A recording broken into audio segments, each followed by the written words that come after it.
YouTube, how we doing? PPS back. It is Past the Prop Friday edition. Best bets, question and answer, everything for your Week 8 NFL stuff here. Joined as always by my guy Stu, Monotone Football, but we are joined by our special guest today, AC. First time on for football this season. We're happy to have you. How have things been so far to start the football season? Yeah, football's been amazing, man. I think even with how bad the games have been, especially on prime time, it's still amazing to have football back, right? And we're going to have football back, not just NFL, but college as well for the next 26 days straight. So it's going to be a crazy month. Yeah, it sounds like I'm going to be a couch potato for 26 days.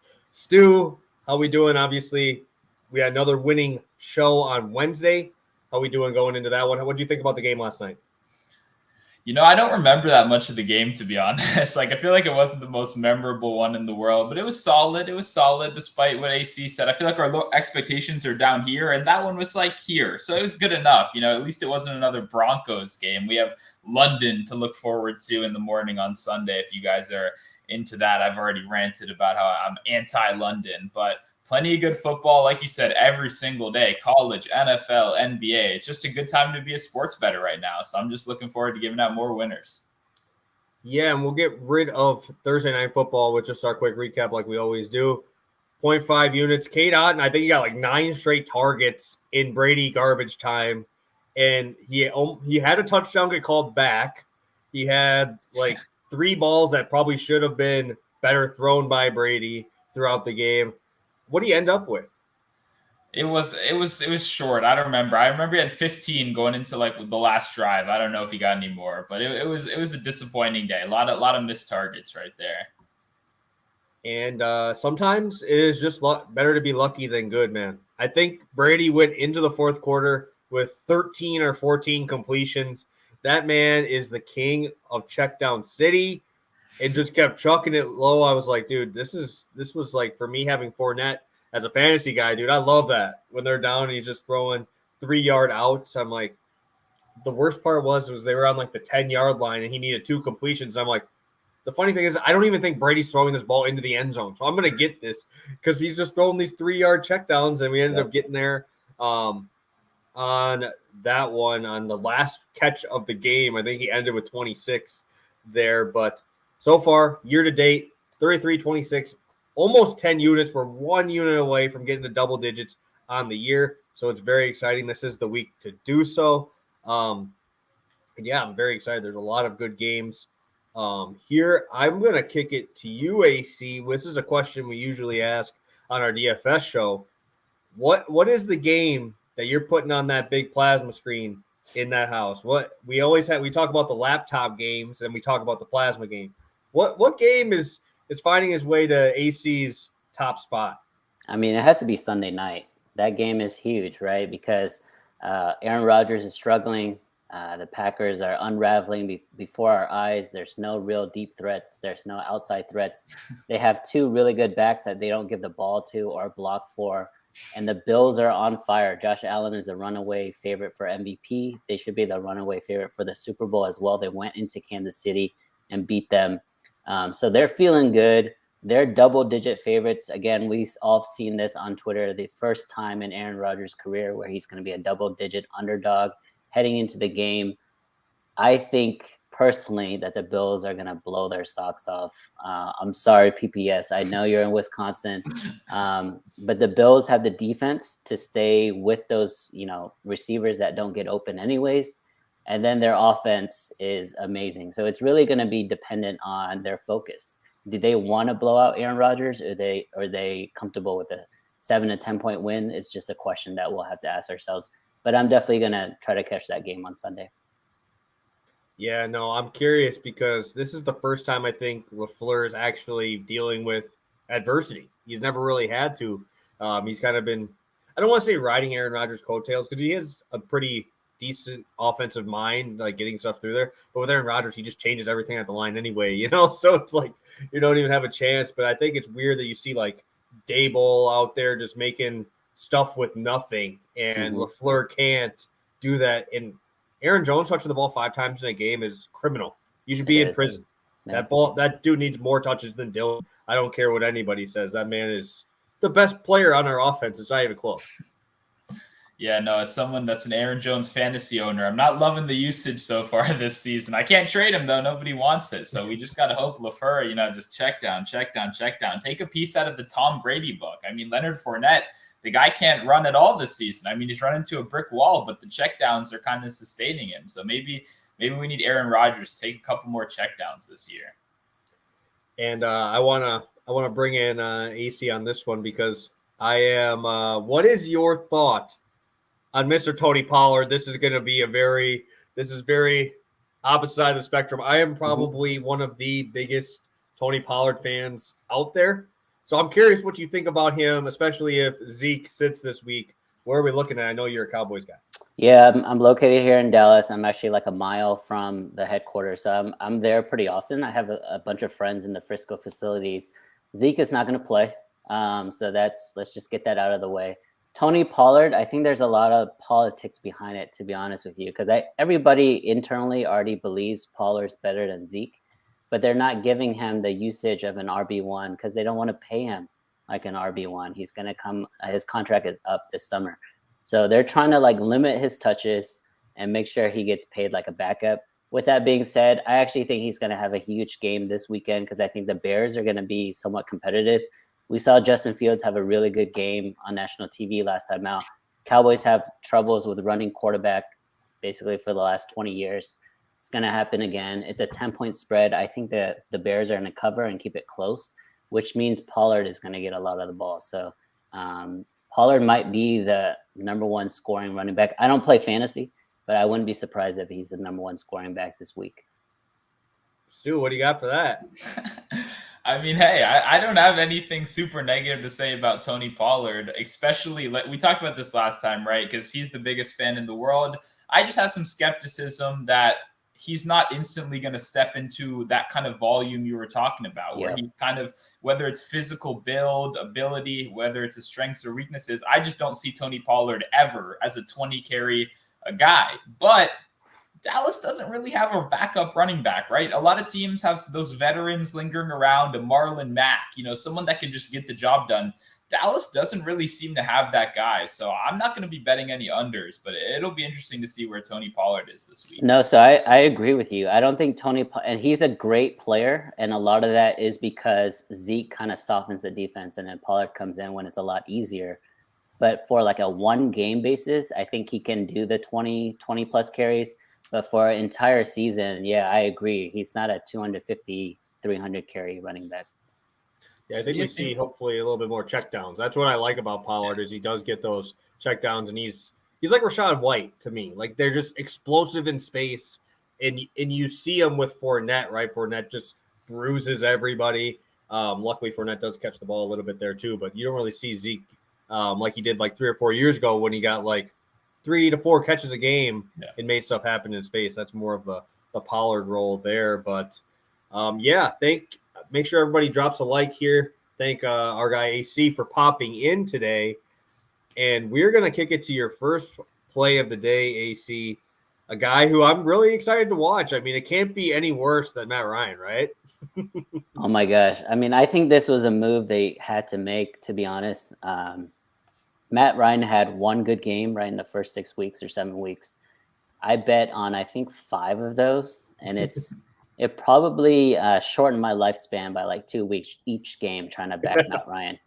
I think with Sam Ehlinger, obviously he's not a talented thrower. He can't, spin the ball like someone like Matt Ryan.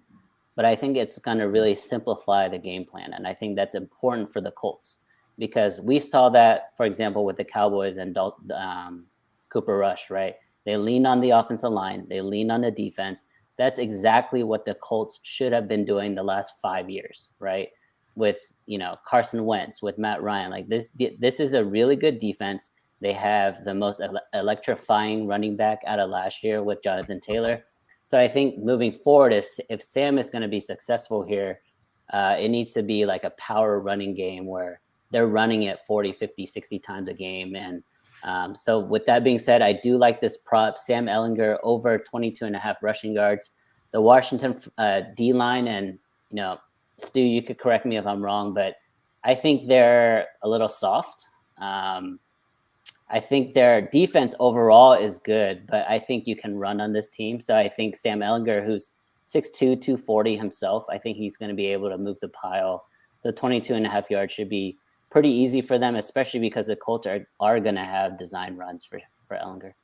Yeah, what I would say to that too is I think the Washington D line is pretty good, but that's the middle we're talking about. That's those tackles that are grinding right up the middle. I think a lot of quarterback rushing yards kind of comes from scrambling out of the pocket, getting some space on the edge. And I think that's really where Washington will struggle to contain him, right? As soon as he kind of hits that corner, I don't think Washington's going to be spying him with linebackers. He's not like that much of a rushing threat. And those Washington linebackers, they get confused more than anyone I've ever seen. I mean, pointing who's there, who's going where. I think there will be at least, a burst, 15-yard run. And from that point, all you need is a couple, like you said, design runs and you get there. So I think the pressure will be there, force him out the pocket and give him some space to use his legs.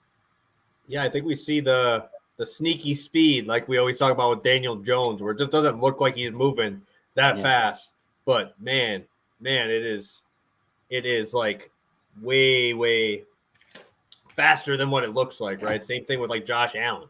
Like Josh Allen doesn't look like he's running that fast. You look at his 40 time video from the draft. You ever watch him do that? And then now you see him in a game, he's running over people, he's running by guys. It's crazy. So I like that spot. I think 22.5 is really low. Probably never going to see that line again after he crushes this spot here. So do love that spot. I will be tailing there, and we'll head over to Stu's first spot, Nuke. Yep, I'm going DeAndre Hopkins over 67.5 receiving yards. And as someone that bet Rondell Moore in that primetime game, I don't know how I couldn't, man. I mean, I watched Kyler's first read on every single play be DeAndre Hopkins in that offense. I mean, he literally wasn't looking for anyone else. I know Robbie Anderson will be a little bit more involved this week, but we got to remember Robbie Anderson is not a high volume kind of guy.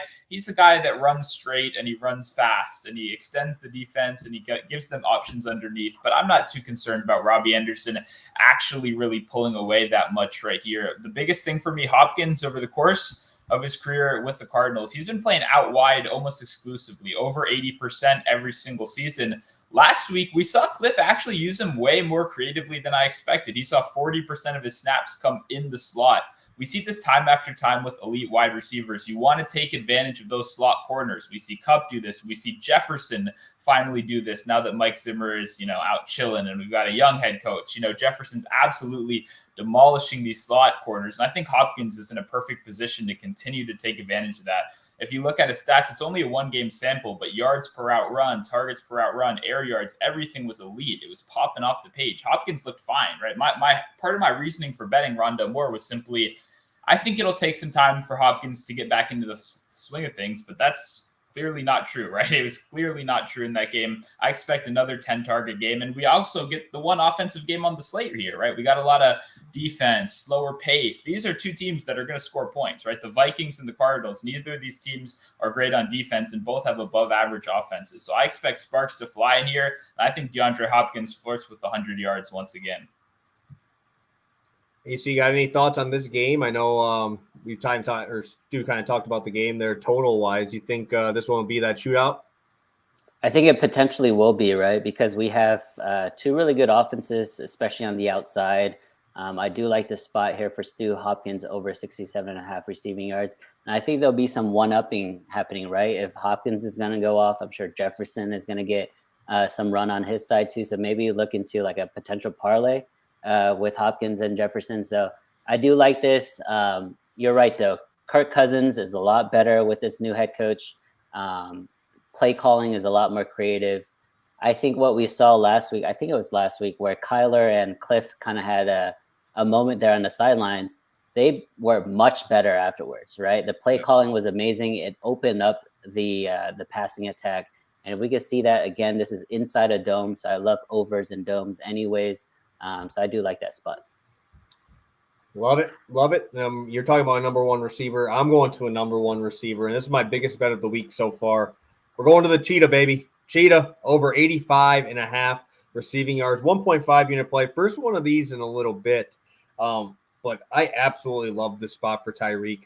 3 total games so far where he's had Tua 100% playing the full games, 13 targets, 12 targets, 13 targets. Wow. This is the number one. He is the alpha. I know Jalen Waddle's had some big games, and we kind of like how he complements Tyreek. But there is literally no doubt in anybody's mind Tyreek is the number one here. And what has the Detroit Lions done? They get torched by number ones, right? A.J. Brown, 10 catches, 155. We saw DK go for 7 for 149. And in that same game, Tyler Lockett went for 6 for 91. So he would have cleared this too by obviously going by Goat Geno. We're going to just got to throw Goat Geno in every single one of these spots because you have to. But also, I was talking to Stu a little bit too before the show. The Lions at home, it is the craziest thing I've ever seen, the home road splits for their offense. Like we just saw they sucked against the Cowboys. Obviously, they had a few games in a row where they just could not score touchdowns. Probably going to have Swift back, probably having Amon-Ra St. Brown back. And at home, they put up 390 total yards on the Eagles and 520 on the Seattle Seahawks. That Eagles performance is just looking better and better every single week. They were the best offense against these guys by a lot. We've seen them get torched, like I said, by number ones. And Tyreek, 38% of the air yards for these guys. This is going to be a fun spot for Mr. Hill. Love the yards after catch. Love Tua's looking at him. His target share is through the roof. And even with Teddy Bridgewater, he was able to put up some pretty big numbers. I know he had the one interview where he's like, I could have you as my quarterback and I'd still put up numbers. And that's still the way Tyreek's doing this year. I love this spot. 1.5 units. Honestly, I might add more to it because I just don't know who's going to guard him. I have no idea how Detroit's going to slow them down. And if their offense is fully healthy, this one could be up and down real quick. Yeah, no, I mean, Tyreek Hill, man, he leads the league in receiving yards so far, absolutely having a great season. And two, the thing about Miami's offense, a lot of these teams, you have to worry about like 40 different guys competing for targets. They have the most centralized targets out of any team in the NFL, right? It's simply Tyreek Hill, and it's, I just see 78.5 rush yards. We got breaking news for Tony Pollard in the chat. Sorry. Caught me off guard. But yeah, these two players, Waddle and Tyreek, are seeing more of the target share than any two wide receivers out of anyone in the league. So I was looking at Waddle this week, to be completely honest with you. The thing I noticed in the first 2 weeks with Tua under center was that Waddle and Tyreek had a very similar target share. And actually, Tyreek kind of extended that lead with Teddy Bridgewater and with Skylar Thompson. And it's more even with Tua. But that being said, I love targeting the Lions defense. And like you said, the Lions can't play offense on the road. They can't. They literally can't keep the Patriots, man. The Patriots blew them out. They decimated them in a game that I bet the Lions, never making that mistake again. So to see them actually at home where they can actually move the ball, it definitely gives me confidence that I think Tyreek and Waddle are both going to go off in this one. Yeah, I think when you do an NFL player prop, one of the things you got to look into is like the potential game script, right? So the fact that we're thinking this game is going over, we like the Lions bouncing back from only 6 points against Dallas, and I think they had 4 turnovers as well. So they're back home. They should have a lot of yards, a lot of points, which would keep this game closer than expected. So with that being said, Tua's going to have to throw the ball and give the ball outside to Waddle and Tyreek. So I agree with you. This is a great spot. And Tyreek is worth every penny of that contract. That we all thought it was like a little bit of an overpay, especially leaving Mahomes, going to Tua, but he's completely changed that offense. Yeah, and I mean the Chiefs really haven't skipped a beat either. I mean, it's kind of crazy how both teams look like they are still competing, right? Obviously, Miami took a huge step forward, but the Chiefs are still putting up 28, 30 points a game. It's crazy how Mahomes just finds a way to continue to put up numbers. And we're heading to Pickett Taylor Fade. It is that time again. I think we both doubled up on the over for Mike Evans last night, and he crushed it. I think he ended up with 120? Easy cash on the Taylor Fade portion here. And another one where it's hard for me to disagree with the public. I know we hate doing it, but I'll start out with you, Stu. Taylor Fade, Derrick Henry, King Henry facing off against the Houston Texans. Are you going to be tailing that public this week, or are we kind of feeling against the grain? Yeah, a lot of times the Pickett users throw us off guard a little bit, right? We're like, Joe Flacco, he's the most popular play of the week. They didn't this week. They gave us exactly what we all kind of would have expected. Derrick Henry over 98.5 rush yards. And like you said, it's fun to fade the public. You don't love being on those popular sides. I don't know how I can resist right here, though. I mean, I don't think there's a guy with more 200-yard rush games against a single team in our modern era than Derrick Henry against the Texans. Last year, he was dinged up. He was playing through injury. The numbers weren't as impressive. But if you go back before that, multiple 200-yard games, crushing them, touchdowns, everything. It's hard for me to bet against the King, especially when this Houston-ranked defense is, 30th DVOA against the rush? I know it's bottom 3, so it's hard for me. I'm going to have to tell the public right here. I'm going to have to trust the users of Pickett, the sports bettors around the world, that King Henry does do what he does best. Yeah, this is more of an indictment on the Texans defense, right? They've given up 164 rushing yards, 136, and 4 weeks ago, they gave up 281 rushing yards on the ground against the Chicago Bears.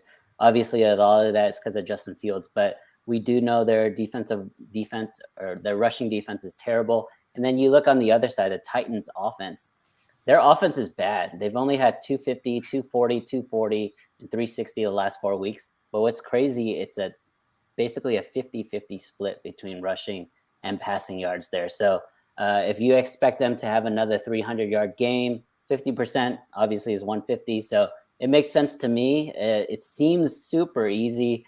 I don't know if I'm going to bet or fade it, but it makes a lot of sense. Yeah, I'm going to have to tail, and I hate that I am. I really do hate that I'm tailing the public again. Back-to-back shows of me tailing the public. But 3 straight 100-yard games. Obviously, this offensive line is where they're trying to exploit, especially with no Treylon Burks here as well. He's still out on the IR. It's just, dude, he only probably needs like 3.3 yards per carry with how much volume this dude is getting, right? I mean, 5 of the 6 games, 20-plus carries. He's got 25-plus or 28 and 30 in his last 2. If you think they're winning this game, Derrick Henry's touching the ball 28, 29 times. And I know everybody liked talking that he was starting to get some targets. I mean, he still only has 13 catches through this far in the season. So it's not like he's getting these checkdowns that much. It's we're running you 25 times because by the 20th time, these dudes are completely worn out and they're doing what they do with A.J. Dillon, where it's just like, who wants to tackle a 250-pound dude in the third or fourth quarter, right? So, I mean, I have to tail it. I don't like it, but I'm going to have to tail it in this spot. I think this Texans defense is just going to have a tough day with him. And that takes us, that is a perfect, absolutely perfect segue into yours, AC. Wow. I didn't even plan that. And it's just perfect how we go right on into it. So now you're going to tell us here that we should probably be on the under here. We're going with that Texans +3. I love it. Let's hear about it. Yeah, so it's a divisional matchup. They're at home. The public, not only are they on Henry, but they're on the Titans pretty big right now. But the line is actually stabilizing around a field goal, which on a neutral field, right, that's basically a pick 'em. I like the Texans here just because I think Davis Mills is a little underrated. The Titans have covered 4 straight, so it's actually a pretty good fade spot for them. And I think the Titans won 4 straight. Texans have been terrible. I think they're 1-4 and 1 on the year. Only covered 1 game, so it's a good buy low spot. And this is a very, very short dog here, which makes me feel like Vegas thinks it's going to be a very competitive game. So I do like Davis Mills and Houston. And with their running back, their young running back with Dameon Pierce, it gives them a lot of juice. And he has the ability to break it at any time. So I like Houston to cover the 3 points.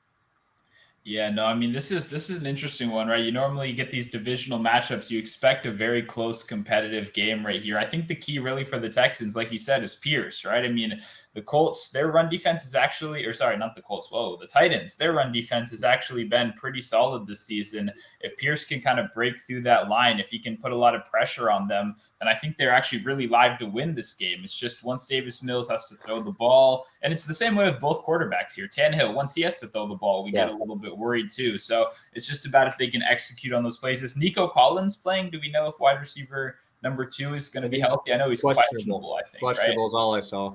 Yeah, because that would be a boost, right? Cooks is playing to get traded right now too. You got to remember that. The guy's liking tweets out here, send me anywhere else. So if I'd be putting on my A game as well. He's already been traded 3 times too, so this would be like his 4th trade, and this is the last game right before the trade deadline. So you're right, he might go off.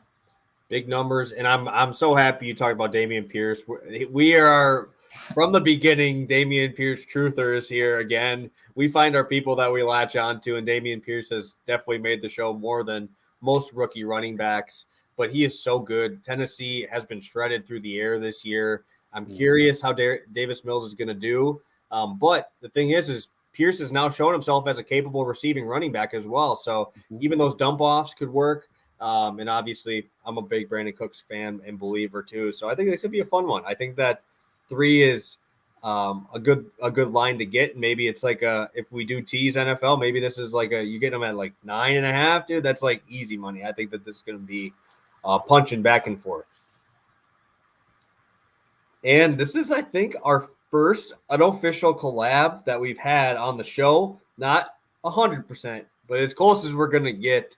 Stu, I'll let you start out with a guy that I hyped up on DFS, and I'm sure I'm going to hype up here a little bit short in a little bit. Yeah, no, we don't really discuss. We like to come in fresh right here. Both of us on Wan'Dale Robinson. I'm on 42 receiving yards. You'll see what he's on in a second right here. But I think the thing we were both impressed by, right? We know this Giants team doesn't want to throw the ball. They really don't, right?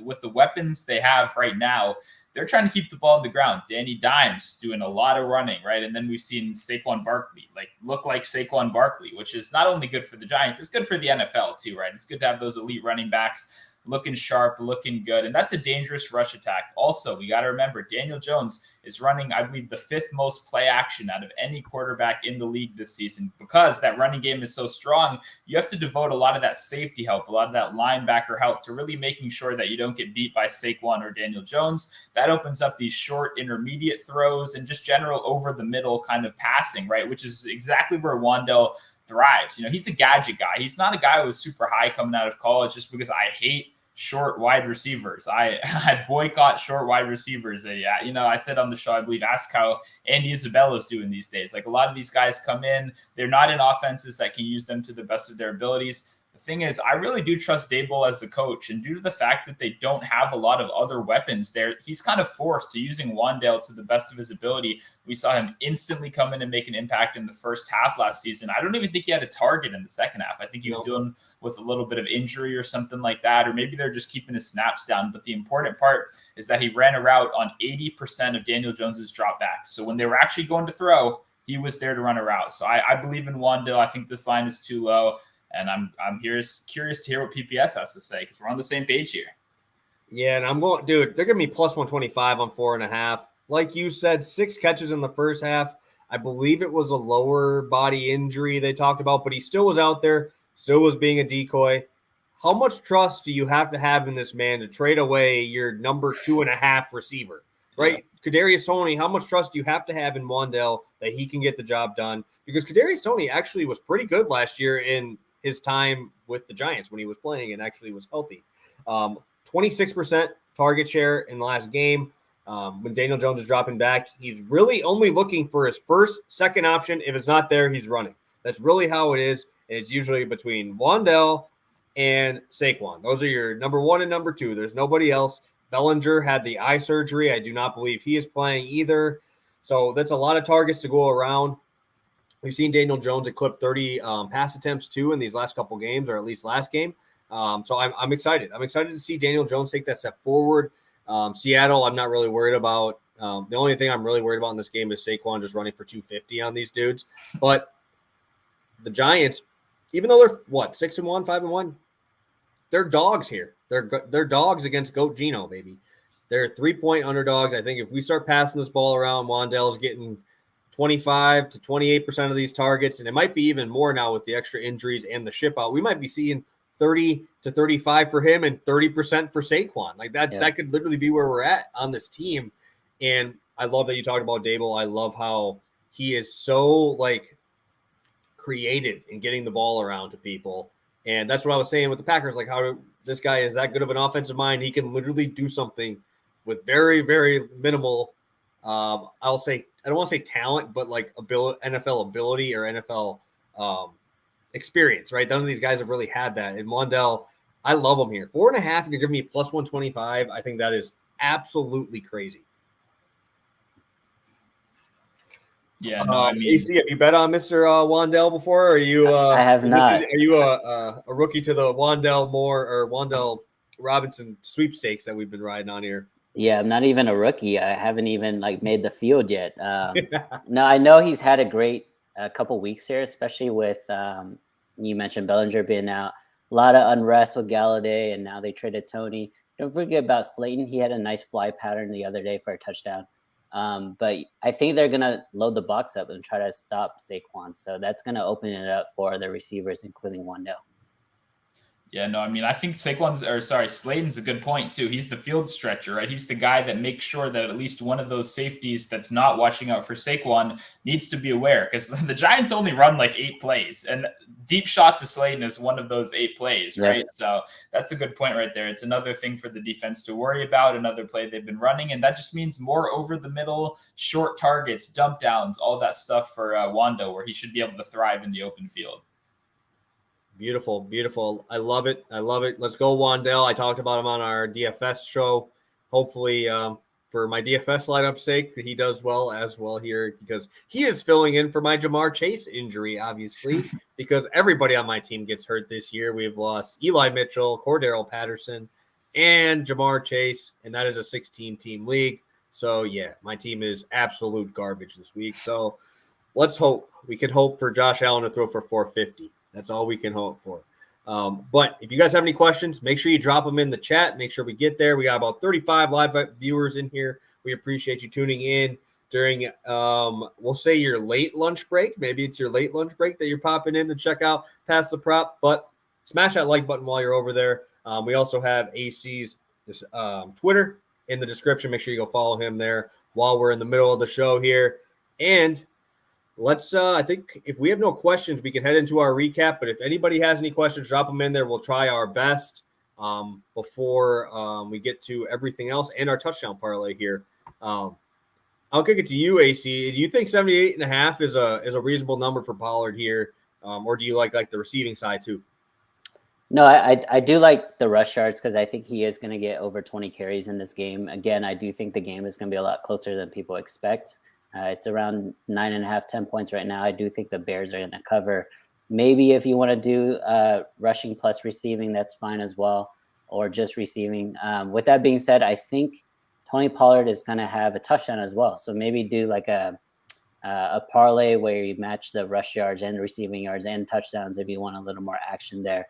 But I do think with Dak coming back, second game back, I think he's going to be a little better, but I still think they're going to lean on that offensive line and that running game. Beautiful. Do I kick it to you, Stu, or are we going to have that Tony Pollard? Yeah, I'm curious. Do you like the over right here? You think 78 is an appropriate number? Because I look at it and I go, 78 is a fair number. Like that seems like when I see 78, I don't go, oh my God, that's value right there. It's like, yeah, they know Tony Pollard's going to demolish this one, and the line is kind of priced accordingly. So I'm gonna have to think about it for a little bit. But I'm curious, you like this number? Well, I mean, we still have I don't even know what our bet's on, but I had we made a little side wager of 100 total yards if Zeke was out. And I'm feeling damn good. I'm feeling something like that. No, I was hyping him to the point of saying he was dropping like 175 for my fantasy team, but 100, that's a little bit close. We'll iron out these details. Okay, we'll iron out these details for you guys. But yeah, I'm all over Tony Pollard this week. He'll be in pretty much. I'm sure he's going to be the DFS chalk, but this might be one of the few times we say it's good chalk, because Tony Pollard is very, very good in space here, and the Bears just got rid of Robert Quinn now, so I just don't even I don't even know what they're doing. Yeah, and one more thing before we get off this. While you guys all have that Pollard lineup, me and all my Kenneth Walker friends will be making money going right back to the Kenneth Walker well. So have fun with Pollard, but maybe that's our bet: Kenneth Walker to outscore Pollard. How about that? I'd still take Pollard. Okay. I'd take Pollard. I'd take Pollard. It's just I can't trust Kenneth to catch passes. He probably won't, but that's okay. What I mean. And how weird is this Giants line? You're like 6-1 and you're 3-point dogs. Like, dude, I just don't know. But you can't game script out Tony Pollard. That man is going to be out there if you're not going to have a backup, unless we see Marlon Mack, 7th team in 7 weeks on the Cowboys here signing. You never know. You never know with that man. So I do not believe we have any other questions. I would, maybe we do a reception ladder. If you want to. I don't do ladders too much, but this would probably be a prime candidate for me to do that with. Yeah, they were underdogs to the Jags, weren't they? Jeez. I Damn. liked that game too. A lot of sharp people were on the Jags. I wasn't feeling that. Giants, they win games. They figure it out. They grind it out. I don't know. I think I like the Giants again this week, but it feels like even more of a trap, honestly. Like, I don't know what the Seahawks have done to deserve. Is it 3.5 still, or are we down to 3 now? Because the hook, I feel like, does matter a good amount in that, honestly. I am popping over the DraftKings right now, and I am seeing 3 minus 110 each side. Yeah. It's a tough one. Tough one. Yeah. That's why I do not bet spreads. They're too smart, too sharp for me. They're out of my wheelhouse. We go props. That's all we're going with. They're too smart.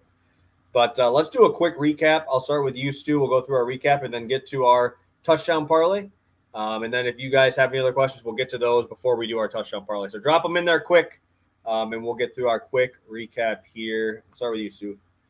Yep, I'm going DeAndre Hopkins over 67.5 receiving yards minus 115. I played this one up to like 72. I already bet 70 on Prize Picks earlier this week, so I'm in. And then Wando Robinson, another guy, over 42.5 receiving yards right here, another low number. And then I'll be tailing the public. I'll put my trust in the public this week. Derrick Henry over 98.5 rush yards. Love it. Over to you, AC.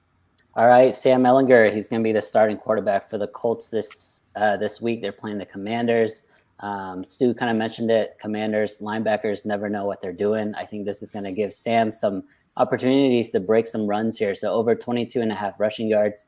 It's not on most books right now, but I think it's Caesars, right? I think we had that question earlier. Other play here is Texans. I know everyone's on the big Derrick Henry over prop here, but I think the Texans are going to keep it close. They have a good running back themselves with Dameon Pierce, and it's a home underdog, a division rivalry type game. So I think it's going to be close. Love it. And then for Taylor Fade here. I'm going to go against. I know you guys are going over. I'm going to fade here, just be the contrarian on the group, on the panel. But I think potentially, obviously 98.5 is a ton of yards. And the fact that it's that high makes me like the over, but I'm just going to be contrarian, be the under. Hopefully we'll see. Yeah, I love it. I'm usually that guy. I'm usually, if everybody's on one, I have to go the other way. But I'll be on the over here. I like that spot for sure. And I'll be rolling. My biggest play of the week so far is the Cheetah. Over 85.5 receiving yards, 1.5 units. And we're going to Wandale. Give me that plus 125 spot here. For him to catch 5 balls here against Seattle.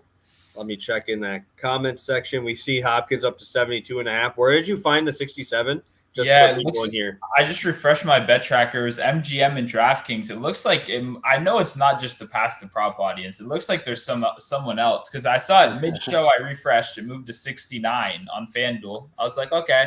69, that's good. I just refreshed my bet tracker again. It's 70 on PointsBet right now, and then it's 72 everywhere else. So I'd play that also, but man, it seems like we're not the only people. Oh, 3 people? Oh, wow.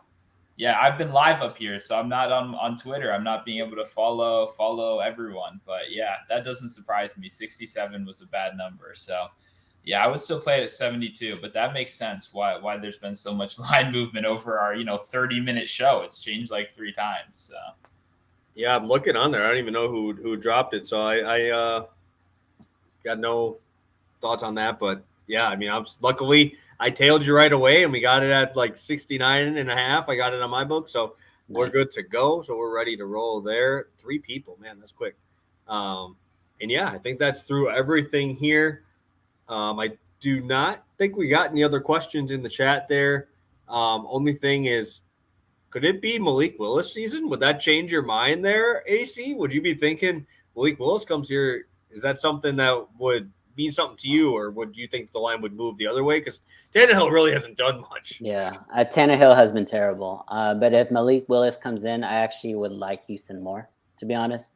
Rookie quarterback, there's going to be a lot of hype and excitement around Malik Willis. So I like to fade that type of news.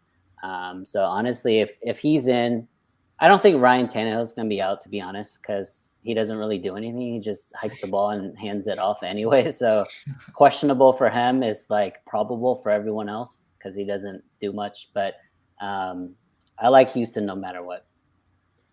Yeah, and I agree too. I just want to PSA, don't, if this does happen, which I don't think it will, don't let fantasy football Twitter trick you into thinking that because Malik can rush for 60 rush yards, that he's a good quarterback. He may be good for fantasy, but this guy was drafted as a project quarterback. And I know he was good against fourth stringers and guys that are trying out for the XFL in the preseason, but let's not let that trick us that Malik Willis is suddenly going to come in here and tear up the league. I know it probably won't happen, but just a PSA, because I know those fantasy analysts are going to be going crazy if Malik starts this week. So the new shiny thing. That's how it Yep. goes in fantasy. You know, it's the new shiny thing that we can get to. I will kick this to AC because you guys don't want to hear what my number is going to be. It's probably like 175. So I'll let you give us a little bit more voice of reason here. Me and Stu are on opposite sides here. You're the Dallas Cowboy guy. Sure. What is the thought? What would be the highest you would play his rushing prop to? Yeah, so he's averaging 5.6 per carry this season. He averages 5.2 for his 4-year career. So he's elite when it comes to yards per touch. So if we're expecting him to get 18 to 20 rushing attempts because we think Zeke is going to be out, which I think we all expect. I mean, that's going to be right at 100. So if Derrick Henry is going to be at 98.5 with a questionable quarterback, I think Tony Pollard should be up in the 90s as well with a better offensive line, with for sure the RB1 workload and usage rate, and a team that's completely changing from a passing attack team to now a running team. So I like Tony Pollard. Let's just do it all the way up to 98.5. I love that. That's better than what I would have said. I would have said like 150. And I just love this Tony Pollard hype. I love that. I need to pick another guest for next week. Okay, we can't keep feeding this guy's Tony Pollard ego. I mean, if he goes for 100 rush yards, I'm never gonna hear the end of it. I thought Geno Smith was bad. People are gonna be sending me Twitter DMs like weeks from now. Oh, you like that? Yeah, Tony Pollard. Yeah. It's gonna be brutal. I don't root against players very often, but I don't know. I don't know if I can take it if he has a monster game. So for me now, just so Mono feels a little better, let's go 99 yards and 3 touchdowns. That's fine. So he doesn't hit the 100, so I can't talk that shit. But we give him 99, give me enough fantasy points, maybe 75 yards receiving or so, give me almost there. So. That would be good for me. But also it's because he's in my 16-man league and my team is absolute junk after all these injuries. So I guess that's what happens here. But Tony Pollard did not make our touchdown parlay. I saw his numbers like minus 145, minus 150 for a touchdown, which is nuts. But we have a juicy spot here for you guys. 27-1 touchdown parlay. I will kick it to you, AC, because you're really carrying us with these odds with Mr. T. Law, Trevor Lawrence. What's your thought here? I know you talked about it a little bit off camera, but I definitely would love to hear what you have to say. Yeah, so this is a Sunday morning game in London. Nobody likes to watch football in London, but I think this is probably Jacksonville's second home. I think they're always playing in Europe every single year, so they're used to this type of travel. Logistically, they know what to do, and they have 3 hours on Denver. So Denver is going to be losing even more hours traveling, to Europe, being on the West Coast. So I think Trevor Lawrence, we mentioned this offline, but he's really sneaky when it comes to his athleticism. He's getting a lot better at manipulating the pocket and understanding where the rush is coming from. So if he can parlay that into a couple red zone carries, I like him to score a touchdown, maybe even 2 this game. Yeah, I like this one too. I mean, he's actually cashed for me touchdown bets earlier this season, so I was glad when you said that name. He's one of those guys. He gets the designed runs. He's big though, so he's one of those quarterback sneak guys that you can really trust to get those 1 or 2 yards, and even trust more than a guy like ETN, who's a little bit less of a between the tackles runner and a little bit more of a runner in space. So I think if they get to the 1 yard line right here, I think you're gonna get a shot, and that's really all you can ask for at these odds. So I'm glad you brought that one up. I'm not going to be too creative. I'm doubling down. I'm going DeAndre Hopkins, some of the best hands in the NFL. We've all known this for a long time, but just further backing up from what I'm saying earlier, man, everything looks so good. The routes, the targets, everything was on point last week between Kyler and Hopkins. if you look at their career and games where they played together, I mean, the Cardinals are significantly better than when he's without him. So I just think it's one of those comfort things, lack of other options with Rondell playing on the outside more this season. Listen, Rondell Moore's not an outside receiver, just like Wanda Robinson isn't an outside receivers. These guys are not big enough, not physical enough at that level. They're more space guys. So I think once you get into the red zone, you need those guys that can win those contested catch situations. Hopkins is the guy, and he's always the first read. So I'm doubling down. I love it. I'm heading to the Sun God here. We're heading to Amon-Ra St. Brown. He's played in 2 home games this year, 3 touchdowns in those games. He wasn't even in the Seattle game. I'm pretty sure he was out for that huge shootout game, and they still got up there. So love the Lions at home. I think Amon-Ra gets a ton of targets in his 2 home games that he did play this year. 24 targets, 17 receptions, 3 touchdowns. Jared Goff, I don't know what happens when he walks into Detroit's home field, but he turns into a completely different quarterback. And the first option is always going to be Amon-Ra St. Brown. Love how he gets open. He really doesn't have to compete with too many guys for targets. I saw Khalif Raymond lead them in targets last week, which is disgusting. And I think that he is going to be a very welcome addition back into the lineup this week from his what do we call it? The fake concussion? What is it? I don't even know because he didn't even have one. They just made him sit because he moved weird, and then he didn't even actually have one. So he's good to go, ready to roll, and I'm excited for Sun God to get it here.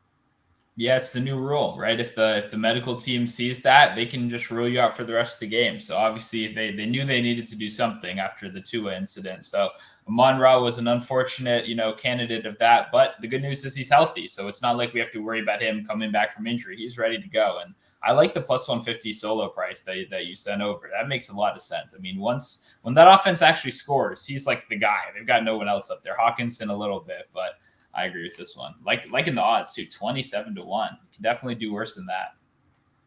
For sure. Let's kick it over to UAC. It doesn't look like we have any other questions in here. What do you got for the people? You got any place? Where can we find you? What are you up to? Find you over on Twitter. Where are we finding you? Where are we finding all your content? Sure, I appreciate it. Twitter is Analytic Capper. Pretty simple there. I guess I'll say this: there's someone out there that's impersonating me. Instead of the L in my name, they're using an I, and they have like 10,000 followers. So someone definitely report that guy. Make sure he's not doing anything wrong to the Twitter universe. But yeah, definitely check me out on Twitter. These shows are always fun. I haven't been doing many of these shows recently, so thank you for having me on. I really appreciate it. And I do an NBA podcast every Sunday and Monday for the Action Network. So definitely check that out on Spotify or Apple Podcasts. Thank you, everyone, for your support. And hopefully you guys have me on soon. Yeah, and that's buckets, right? Is that what you're on? Buckets? Buckets. Yeah, let's get buckets. Yeah, our guy Joe is on there sometimes too. We love Joe. So definitely check out that podcast. They have tons of top tier guys like AC on there. It's almost every day, I think. And they're just giving out knowledge, winners, picks, all that stuff. One of those shows that makes you smarter, which is what we're trying to do here. So I appreciate you joining us here. I think this is a good one. I think we got a lot of winners for people. Keep that winning streak going. For sure. And then I will close it up here. Make sure you guys follow us over on Pickett as well. PTP is the code there. Hopefully I'll drop a couple extra plays over there. I know I've been slacking over there these last couple of days, but I'll get some over there. Also, like I said, make sure you go check out AC's Twitter. We have the link in the description. Make sure you show his support. Obviously, he doesn't have to pop on here with us, but he did. So we're very happy to have him over here. And as always, drop a like on the video. It goes a long way for us. And hopefully we'll be continuing to keep this run rolling. And hopefully we can get over 10 units profit for the season. So we thank you guys. We appreciate all you guys tuning in during your late lunch break, checking us out here. Make sure you drop a like on the video, tail all these plays, and let's make you guys some money this week. So have a good one and best of luck in week 8.